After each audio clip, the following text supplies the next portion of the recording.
SER Podcast.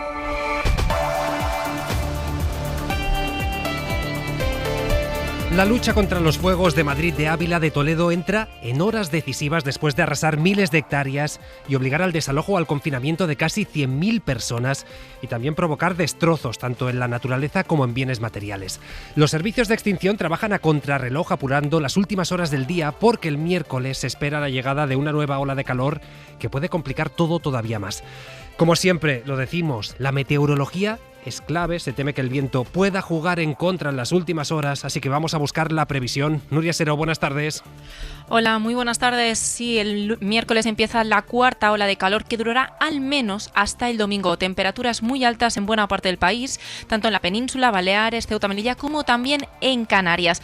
Hoy ya se han alcanzado los 40 grados o se han superado, por ejemplo, en Sevilla, se han rozado los 40 en Ourense, en Badajoz.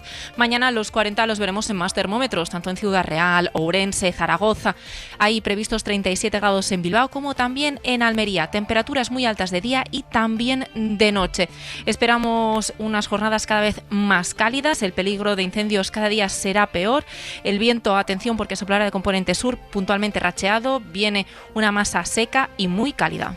Gracias, Nuria. Tenemos noticia de última hora que nos llega relacionado con los incendios. Nuevos confinamientos, informa el Ministerio del Interior en Santa María de la Alameda, en Madrid, y en Las Navas del Marqués, en Ávila. Se ha enviado esa alerta a los vecinos de esas poblaciones para informarles de este cambio, insistimos, noticia de última hora que acaba de llegar. Vamos a estar muy pendientes del fuego, pero hay media. Vamos a tomarnos un respiro con Hora 25 Deportes. Tony López, buenas tardes. ¿Qué tal, Pablo? Muy buenas, porque el Real Madrid acelera por el fichaje de Diomandé, extremo costamarfileño de 19 años que llegaría por más de 100 millones. Puede ser uno de los traspasos del verano en favor del conjunto blanco, que mañana juega su segundo amistoso de pretemporada contra el Leganés. Y por su parte el Barça ya está en Birmingham, donde jugará contra el club local el próximo viernes. Ha viajado con el lesionado De Jong y con el portero Marc-André ter Stegen, que tiene prácticamente cerrada su salida al Ajax, pero la operación por ahora está estancada. Pues luego lo contamos a y media. Gracias, Tony. Chao. Arranca Hora 25. Ya son 170.000 hectáreas arrasadas por el fuego en lo que llevamos de año, y esto es 6 veces más que las hectáreas del año pasado. A esta hora está previsto que comience una nueva reunión del comité que coordina la emergencia. Preocupa ahora mismo la zona de Valdemaquemada, en la Sierra Oeste de Madrid, por si las llamas pudieran saltar a la Sierra de Guadarrama, que sería un escenario terrible. Esa inmensa columna de humo, de hecho, la está viendo nuestro compañero Javier Ruiz Martínez. Hola, Javi, buenas tardes. ¿Qué tal, Pablo? Buenas tardes. Javi, tú estás en Villamantilla, el último pueblo antes de la enorme zona evacuada de la que han salido más de 60.000 personas y donde hay otras 30.000 confinadas, ¿eh?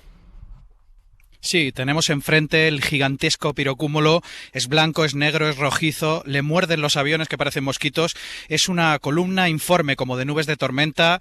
Si la Sierra Oeste de Valdemaqueda tiene unos 900 metros de altura, podemos calcular cómo de grande es este pirocúmulo, Pablo, 4 kilómetros de altura como mínimo, y con ese tamaño genera un microclima de calor y vientos muy fuertes entre los que vuelan los helicópteros, los veo todavía desde aquí, y donde más de 1 millar de efectivos de tierra luchan donde no se puede luchar. Les hemos visto arrodillados ante el fuego, a la UME, por ejemplo, gritando entre las llamas a las BIF, a los bomberos. No son buenas noticias, dice Marlaska, el ministro del Interior, pero están luchando y hay que aprovechar hasta el miércoles, que sube el calor. Hay que ser positivos, es decir, estamos trabajando, tenemos control sobre la emergencia y tenemos los medios, pero también hay que reconocer que vamos despacio porque las circunstancias climatológicas no nos están ayudando en absoluto en ese sentido. Debido a estos incendios, como dices, se ha enviado una alerta para confinar Santa María de la Alameda y Las Navas del Marqués. El primer municipio está en la Comunidad del Madrid, el segundo en la zona de Ávila. En estos pueblos, alrededor del incendio, empezamos a conocer historias como esta concejala que nos ha contado cómo ayudaron a evacuar a los ancianos de una residencia a la tercera edad. Muy triste, no te puedo contar porque no tengo palabras para decirte el miedo en el que nosotros sí que podemos coger un coche y salir corriendo, pero esos abuelos con oxígeno, encamados, no teníamos manera y la verdad es que no te lo puedo describir con palabras. Villamantilla, que es donde nos encontramos ahora mismo, se ha salvado, no está evacuado, pero es imposible ahora mismo no mirar al noroeste, a la sierra que está, Pablo, ardiendo en carne viva. Pues luego vuelvo contigo, Javi. Terrible la imagen que está describiendo. Hay gente de estos pueblos de la Sierra de Madrid que de hecho llevan desde el viernes fuera de sus casas y claro, el cansancio ya se empieza a notar. En uno de esos polideportivos, en Móstoles, está Ana Iarte. Hola Ana, buenas tardes. Buenas tardes. Ana, pues sí, dime. No, te iba a preguntar cuál es la situación precisamente ahí por lo que decíamos, porque entendemos que el cansancio se empieza a notar, empieza a hacer mella. Pues mira, a estas horas hay niños jugando. Ah, mira.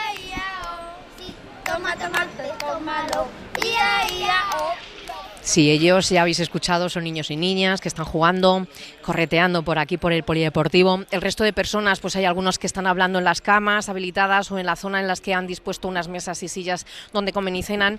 Hay algunas de estas personas que llevan aquí desde el viernes, como Javier, vecino de Colmenar del Arroyo, y como dices, pues el cansancio también va, bueno, pues les va de alguna manera pasando factura. Si te tratan con cariño, se vuelcan contigo, pues estás a gusto. Ni hoy ya, ni mañana de momento. Y llevas aquí muchos días y, oye, se hace pesado.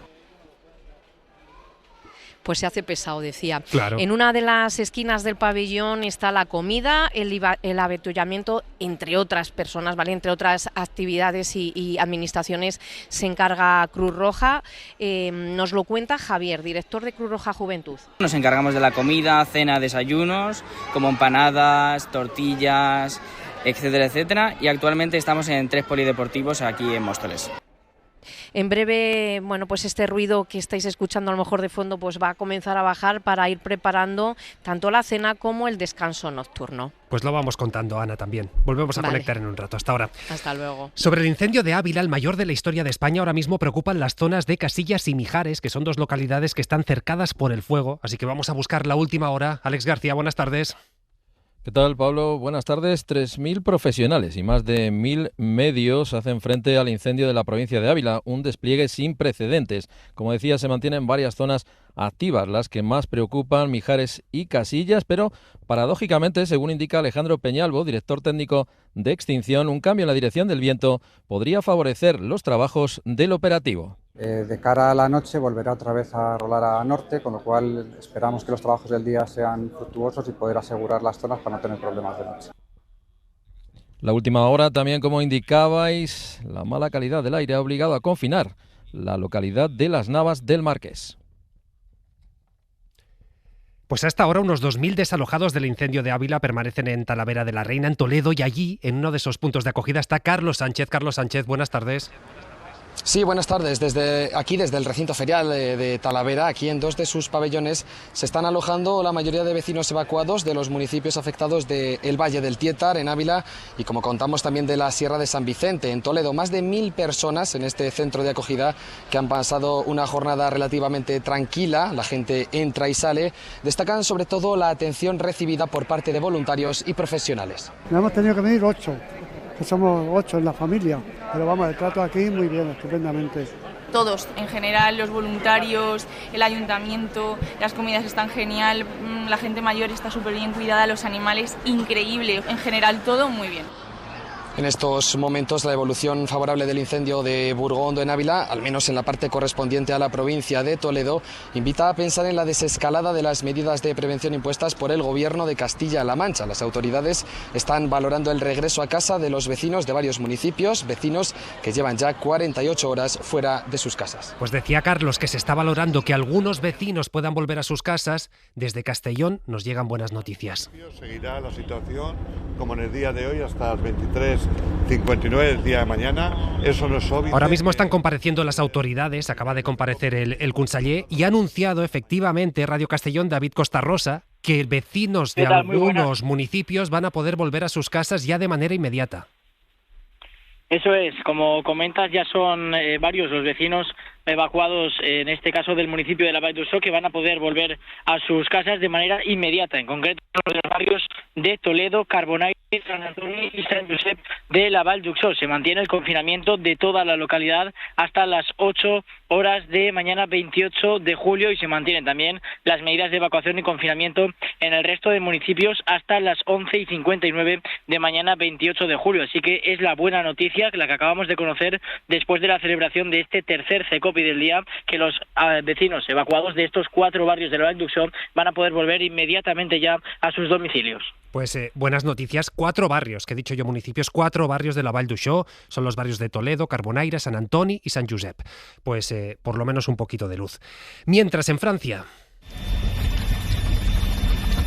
Ahí el megaincendio que amenaza la ciudad de Burdeos y que ha obligado al desalojo de 200.000 personas ha quedado estabilizado, aunque el gobierno francés asegura que la situación es todavía desfavorable. Vamos a pasar por ahí, por nuestro país vecino. Raquel Villaécija, buenas tardes. Buenas tardes. El objetivo de la visita de Emmanuel Macron era reunirse con los bomberos, gendarmes y personas que luchan contra el fuego colosal desde hace días. 88 de estos bomberos han resultado heridos en los trabajos de extinción. La situación se ha estabilizado este lunes tras varios días de avance de las llamas, aunque el fuego está lejos de estar controlado. Considère que la situación es toujours défavorable. Tant que le feu n'est pas fixé, la situación reste défavorable. La situación es desfavorable hasta que las llamas no estén controladas, ha dicho el titular de Interior. Aunque no se han producido más evacuaciones, ya vamos por 220.000 desde que arrancó el incendio, se teme que la situación empeore a partir del martes, cuando llega una nueva ola de calor al país. En lo que va de año se han quemado 115.000 hectáreas en toda Francia, el doble que en 2022, un año muy trágico en materia de incendios. No me cansaré de pedir al resto de fuerzas políticas, al resto de agentes sociales, una y otra vez, que se unan a este pacto de Estado, porque esta sí que es una prioridad nacional. Esta sí es una prioridad nacional, que nos atañe a todos y a todas. Frente a los fenómenos extremos, pacto de Estado; frente a las desigualdades, pacto de Estado; y frente al negacionismo y la inacción, pacto de Estado. Pues ya lo escuchan, el presidente del gobierno, Pedro Sánchez, esta mañana en un acto en Madrid insistía en este gran pacto, en este gran acuerdo entre fuerzas, sindicatos, patronales contra la emergencia climática. Le respondía Ayuso unos minutos más tarde. Pienso y quiero reiterar que no es momento de estar en dar soluciones de brocha gorda para eximirnos de cualquier responsabilidad, que eso es lo de menos, es qué ha pasado exactamente, rigor jurídico, rigor científico, vamos a ver en qué podemos todos mejorar. Políticas de brocha gorda, dice Ayuso, pese a las 170.000 hectáreas arrasadas, pese a que los bomberos se estén enfrentando a fuegos nunca vistos en nuestro país. Esta tarde la vicepresidenta Agesen ha tachado de irresponsable que la presidenta madrileña ponga el foco solo en la limpieza de bosques, pero es que hoy la dirección del Partido Popular, al más puro estilo Vox, directamente ha relativizado el impacto del cambio climático en los incendios que estamos viviendo, Lorena Carramolino. Sí, el Partido Popular no se atreve ahora a decir un no rotundo al Pacto de Estado contra la emergencia climática que exige el Gobierno y se escudan en las medidas que ellos mismos proponen. Pero hoy la portavoz Esther Muñoz ha dicho en Es Radio que el cambio climático le sirve al Ejecutivo para esquivar responsabilidades. Durante toda la historia de nuestro planeta el clima ha cambiado. Eso es de perogrullo. Yo creo que esto de el cambio climático mata, el cambio climático es el responsable de todo, es un mantra que repite la izquierda para evitar responder por las responsabilidades que tienen. A esto se sumaban las declaraciones de la presidenta madrileña Isabel Díaz Ayuso, que hablaba de brocha gorda cuando el Ejecutivo pide este pacto a todos los grupos políticos. La vicepresidenta Sara Agesen contestaba a estas declaraciones diciendo que es irresponsable difundir el negacionismo del cambio climático. Es una gran irresponsabilidad difundir bulos. Esto es lo primero que me gustaría dejar claro, y eso es un bulo. Esa información es falsa. La también ministra para la Transición Ecológica se ha referido así al bulo alentado por la ultraderecha que hoy ha reavivado Díaz Ayuso. La presidenta madrileña se ha sumado así a la teoría de que no se permite limpiar los montes y Agesen le ha recordado que esto es competencia de las comunidades autónomas. Pues ya que hablamos de bulos, hoy en la SER estamos contando pues cómo estas mentiras son directamente proporcionales a la magnitud de la catástrofe. Esto ocurrió en la Dana, ocurrió en la pandemia, ahora con los incendios. Mariola Lourido, buenas tardes. Buenas tardes, Pablo. Desde aquel típico es que no nos dejan limpiar el monte, o ese que dice no, es que están bandas terroristas detrás de los incendios. Bueno, son bulos que como el verano pasado vuelven a pegar con fuerza en redes sociales e incluso se difunden sin cortapisas en televisiones públicas. Los fanáticos ecologistas están impidiendo que nuestros montes estén limpios en invierno, que es cuando hay que hacerlo. Esto es inadmisible. Bueno, pues es una trola porque la ley de montes de 2003, aprobada por Aznar, obliga a limpiar los montes a los propietarios privados y a los ayuntamientos. En hora 14, el científico del CSIC, Fernando Valladares, hizo una propuesta radical penalizar a los políticos negacionistas. Pues, por ejemplo, sancionar a algunos de los emisores de esos bulos que estáis comentando. Creo que hay que sancionarlos, suspensión cautelar en su trabajo. Son responsables políticos que no pueden ser irresponsables. Negar el cambio climático ahora conlleva consigo muertes y sufrimiento que podríamos evitar no negándolo. Otras falsedades recurrentes, que en España ha hecho siempre mucho calor y que no es el cambio climático, cuando vamos a sufrir la cuarta ola de calor en poco más de un mes, que los incendios se provocan intencionadamente para urbanizar o poner plantas renovables, cuando se prohíbe usar superficie quemada en al menos 30 años, o la famosa trama terrorista incendiaria que llegó a defender Feijóo y que informes policiales y judiciales han desmontado. Claro, es que al final no se puede limpiar el monte. Sí, se tiene que limpiar. Lo que no se puede limpiar es de cualquier forma, porque puede ser peor el remedio que la enfermedad. No puedes ir con una motosierra. Es tan sencillo como eso. Pero en fin. Gracias, Mariola. Después lo ampliamos a las 10. Sobre la prevención, un dato que ha difundido hoy la Asociación Nacional de Empresas Forestales. Atención, para hacer frente a los incendios habría que triplicar la inversión en prevención durante los próximos 20 o 25 años, Ira Valdés. No solo protege a las personas, a la biodiversidad y al medio ambiente. La prevención de incendios también es mucho más económica que la extinción. Según los expertos, por cada euro que se deja de invertir en prevención, se gastan 100 en extinción.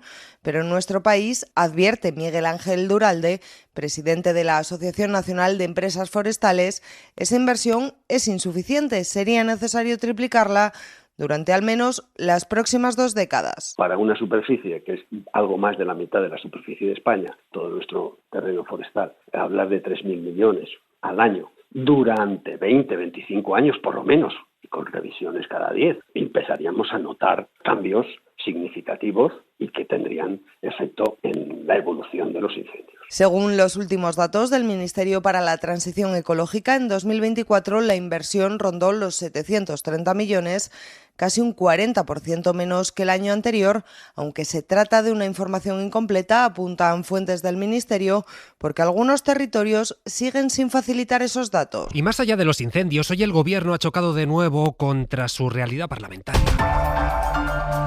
Y es que el Ejecutivo ha aparcado la aprobación del decreto de vivienda a después del verano. La cuadratura del círculo era muy difícil porque Podemos y el PNV, también Junts, exigían justo lo contrario para que este texto saliera adelante, pero en todo caso, Guillermo Lerma, los socialistas no tiran la toalla.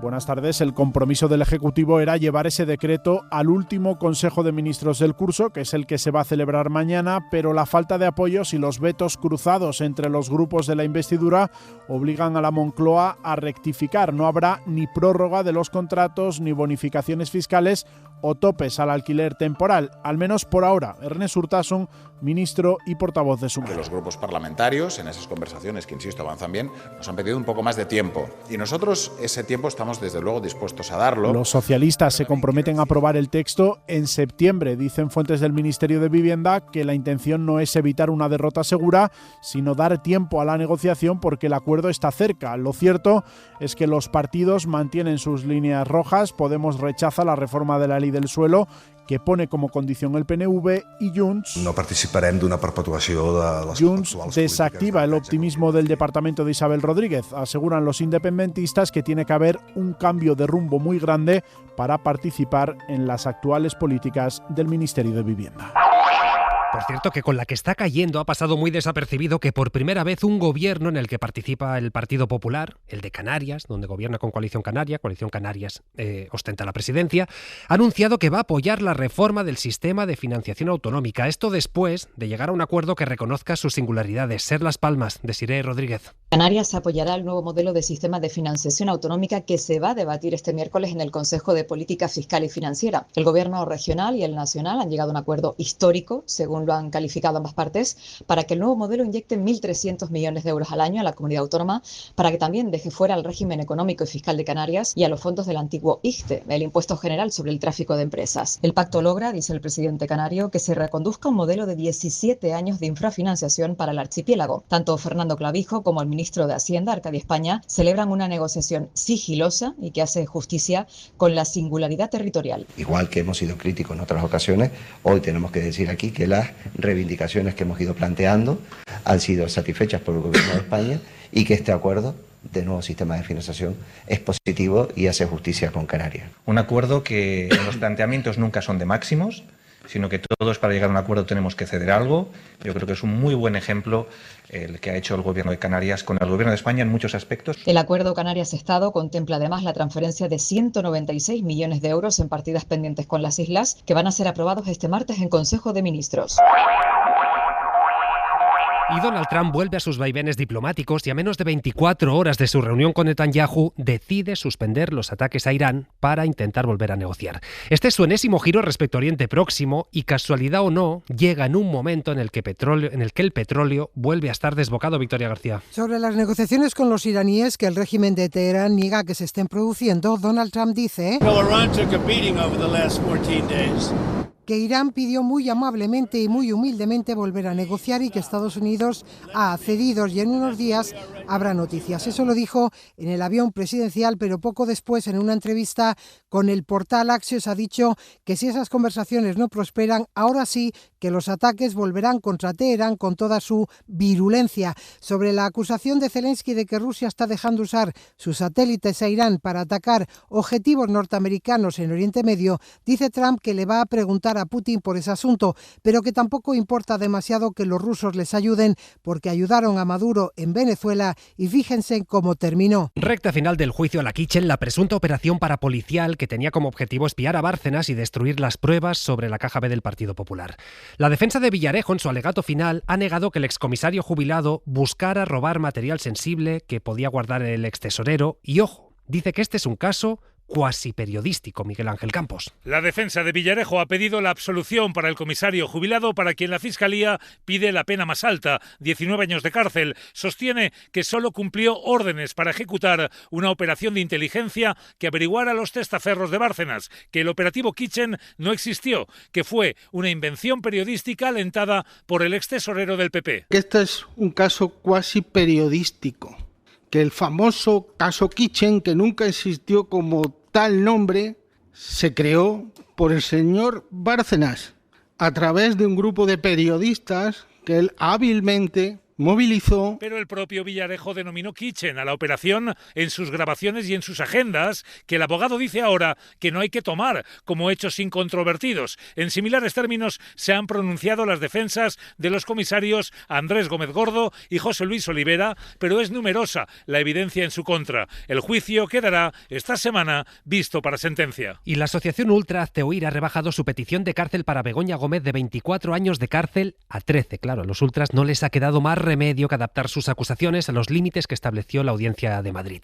Y sobre otra audiencia, en este caso la Audiencia Nacional, atención a esto porque ha declarado nulos los registros que la empresa H&M realizaba en los bolsos y taquillas de sus empleados. Laura Moreno. La empresa controlaba a diario los bolsos de los trabajadores del último turno que debían enseñar sus pertenencias al manager o al personal de seguridad para que lo revisaran. Además, registraban algunas taquillas de manera aleatoria una vez al mes. Desde H&M afirman que estas medidas buscaban luchar contra la pérdida de existencias por hurtos de empleados. La Audiencia Nacional ha resaltado que la empresa no ha aprobado un porcentaje de hurtos que justifique esta invasión de la privacidad. Los magistrados consideran que existen otras medidas de control menos invasivas que las realizadas y sostienen que estas prácticas suponen medidas previas e intimidatorias que no responden a una situación anterior. En su sentencia, tras la denuncia interpuesta por la UGT a la que se adhirieron las comisiones obreras, la Audiencia Nacional obliga al cese de estos controles por vulnerar el derecho a la intimidad recogido en la Constitución española. Y en Baleares crece la polémica después de que la policía cargara contra los manifestantes de la masiva manifestación contra el turismo desbocado en la isla. Los agentes defienden su actuación porque, según ellos, había violentos entre los asistentes, pero incluso el delegado del gobierno cuestiona su actuación. Una actuación que dejó 8 heridos. Mallorca, Lucía Bórquez. La polémica está servida en Baleares después de que la actuación violenta de la Policía Nacional dejara 8 personas heridas, entre ellas un fotoperiodista, en el tramo final de la manifestación contra la masificación turística de ayer domingo. La Policía Nacional en Baleares ha defendido este lunes la actuación de los agentes desplegados en el terreno, alegando que había un grupo de unas 200 personas agresivas y violentas que atacaron a una pareja de turistas que paseaba por la calle y lanzaron palos, piedras, tornillos y latas a los agentes que participaban en el despliegue de seguridad. Sin embargo, el delegado del Gobierno en las islas, Alfonso Rodríguez, ha cuestionado el proceder del dispositivo. Queda claro que se produjeron actuaciones violentas de algunos miembros del dispositivo policial en las que se empleó fuerza física contra personas que aparentemente no suponían una amenaza ni para la seguridad de los agentes ni para otras personas. Menys Turisme Més Vida, plataforma organizadora de la marcha, y partidos como Més per Mallorca y Podemos han pedido la dimisión del delegado del gobierno. Y un día más el drama de la migración. En Ceuta han muerto 4 personas y hay varias desaparecidas que intentaron entrar nadando a la ciudad. Esto ocurrió el fin de semana, pero es que esta tarde hemos conocido la muerte de un bebé que estaba en estado crítico después de llegar en cayuco a la isla del Hierro. Miguel Galindo. El niño de tan solo 6 meses es la segunda víctima mortal de ese cayuco, en el que también se recuperó el cadáver de una mujer. La embarcación salió de Banjul, en Gambia, con personas procedentes de ese país, Senegal, Guinea y Mali. En el cayuco iban 165 personas, 13 de ellas menores. Tras una travesía de 11 días por el Océano Atlántico, el bebé fue rescatado del cayuco cerca de El Hierro, el pasado miércoles 22 de julio. El menor, que llegó a España en estado crítico, fue trasladado en helicóptero hasta el Hospital Universitario Nuestra Señora de Candelaria, en la isla de Tenerife, donde ha muerto esta tarde. El estado de las personas que iban a bordo era tan malo que 23 de ellas necesitaron ayuda médica y 15 fueron hospitalizadas. Y el alcalde de Santa Cruz de Tenerife, de Coalición Canaria, ha planteado hoy incluir en el catálogo de bienes de interés municipal un monumento a Franco que, según él, puede tener valor artístico. El monumento representa al dictador sobre un ángel con alas y simula el viaje con el que Franco partió de las islas para iniciar el golpe de Estado. Tenerife, Carlos Moreno. El Ayuntamiento de Santa Cruz de Tenerife ha movido ficha para evitar la retirada del monumento a la Victoria, conocido como Monumento a Franco, situado en la avenida de Anaga. El alcalde, José Manuel Bermúdez, ha anunciado que el consistorio recurrirá en alzada ante el secretario de Estado de Memoria Democrática la resolución del Gobierno central que le obliga a quitarlo del espacio público en un plazo de 6 meses. El regidor nacionalista estudia incluirlo en el catálogo municipal de patrimonio con un grado de protección integral por sus posibles valores artísticos y considera que la Ley de Memoria Democrática, como la Ley de Memoria Histórica de Canarias, permiten mantener los elementos declarados vestigios franquistas siempre que estén protegidos. Creo que es un acuerdo importante porque la Ley de Memoria Histórica, la Ley de Memoria Democrática establece que los vestigios franquistas, como es el caso, los vestigios franquistas se pueden mantener en el espacio público siempre que estén protegidos. En menos de un año, el catálogo de elementos patrimoniales del Ayuntamiento se va a aprobar. El Estado ya ha advertido que si el Ayuntamiento no cumple la orden, será sancionado y será el propio Gobierno de España el que quite del espacio público esta escultura. Y atención, porque la estrella Anne Hathaway ha pasado por la SER. Ha hablado con ella Elio Castro. La podemos ver ahora en los cines en La Odisea, haciendo de Penélope, la mujer de Ulises. El rey de Ítaca va a volver. Y esta semana estrena nueva película como protagonista, Mother Mary, un film dirigido por David Lowery, en el que además canta.